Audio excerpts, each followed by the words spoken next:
चाहत और लतिका दोनों साथ में बैठे थे, पर दोनों एक दूसरे की तरफ देख भी नहीं रहे थे। लतिका अपनी सोच में गुम थी और चाहत अपने आंसुओं में। दोनों का लंच बॉक्स सामने खोला रखा हुआ था, पर दोनों में से कोई भी खाने को हाथ तक नहीं लगा रहा था। प्लेग्राउंड पर लड़के खेल रहे थे और पास में ही गार्डन पर और भी लोग थे जो खाना खा रहे थे या आसपास में बैठकर बातें कर रहे थे। फिर भी एक सन्नाटा छाया हुआ था उस जगह पर। वो खामोशी टूटी और एक आवाज आई पीछे से, लतिका क्या हुआ, सब ठीक है ना, तुम्हारी दोस्त रो क्यों रही है? ये आवाज सुन के चाहत के आंसू रुक गए। वो इस आवाज को बहुत अच्छे से पहचानती थी। ये वही आवाज थी जिसे पहली बार सुनकर चाहत पलटकर उस शख्स का चेहरा देखने के लिए मजबूर हो गई थी। वही आवाज जो चाहत के कानों को सुकून देती थी।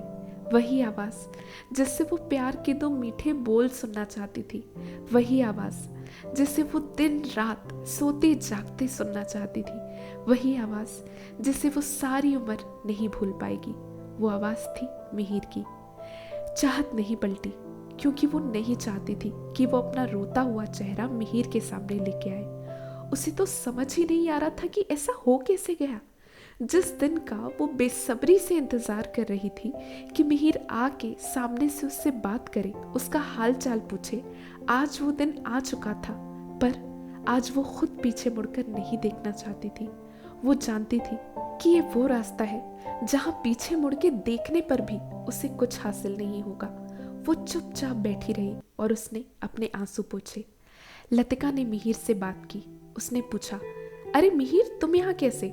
उसने जवाब दिया, खेलते खेलते हमारा बॉल यहाँ आकर गिर गया था और जब मैं इसे लेने आया तो देखा कि तुम्हारी दोस्त रो रही है, तो सोचा कि पूछता चलूं कि कहीं कोई परेशानी तो नहीं है ना।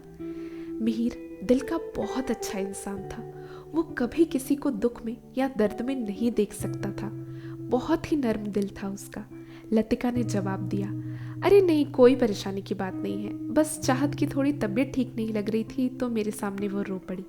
मिहिर कहने लगा, मैं दवाई ला दूं क्या अगर ज़रूरत हो तो, और अगर ज़्यादा तबीयत ख़राब हो तो इन्हें घर चले जाना चाहिए। लतिका ने जवाब दिया, नहीं नहीं, तुम जाओ अपना गेम खेलो, मैं इसे ले जाऊंगी मेडिकल रूम में, तुम चिंता मत करो। मिहिर ने चाहत से कहा, अपना ख्याल रखना, और वहाँ से चला गया। चाहत ने एक बार भी पीछे मुड़कर नहीं देखा। जिस चेहरे को देखने के लिए वो तड़पती रहती थी, आज वो चेहरा उससे कुछ कदम पीछे ही खड़ा था, पर वो पलटकर देखना नहीं चाहती थी। जिस पल का वो इतने दिनों से इंतजार कर रही थी, आज वो पल आया था, पर उसकी बदनसीबी देखो, वो इस पल में खुद को शामिल ही नहीं कर पाई। उसे इतना तो पता चल गया था कि मिहिर एक बहुत ही साफ दिल का और अच्छा इंसान था, और ये देख के उसके दिल में मिहिर के लिए इज्जत और भी बढ़ गई थी।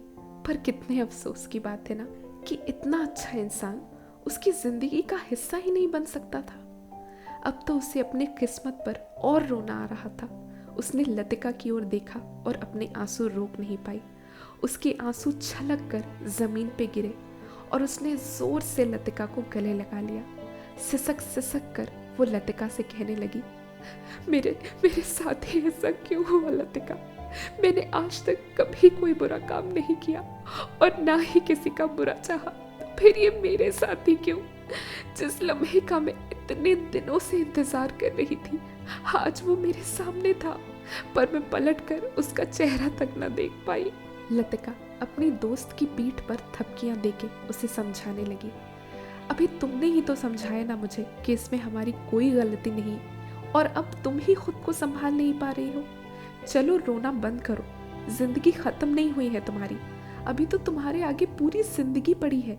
देखना, एक दिन तुम्हें मिहिर से भी ज्यादा अच्छा लड़का मिलेगा, ऐसा लड़का जो बस तुम्हारा होगा और किसी का नहीं, जिस पे बस तुम्हारा हक होगा और किसी का नहीं, और जो तुम्हारी आंखों में एक बूंद आंसू भी नहीं आने देगा।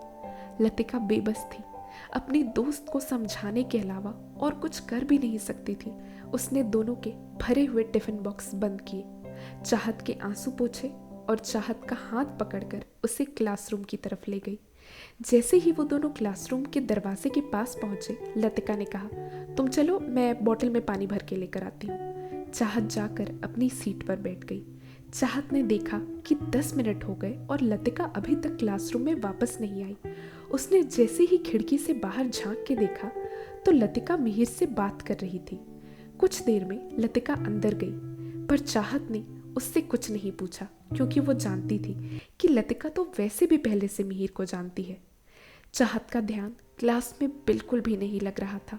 उसकी टीचर उसे क्या पढ़ा रही थी और क्या समझा रही थी उसे कुछ भी नहीं पता था। दिमाग में बस मिहिर का ख्याल और मन में एक अजीब सी छाई उदासी। उसके मन में जरा सा भी सुकून नहीं था। एक अजीब सी परेशानी, एक अजीब सा सूनापन और एक अजीब सा दर्द वो महसूस कर रही थी।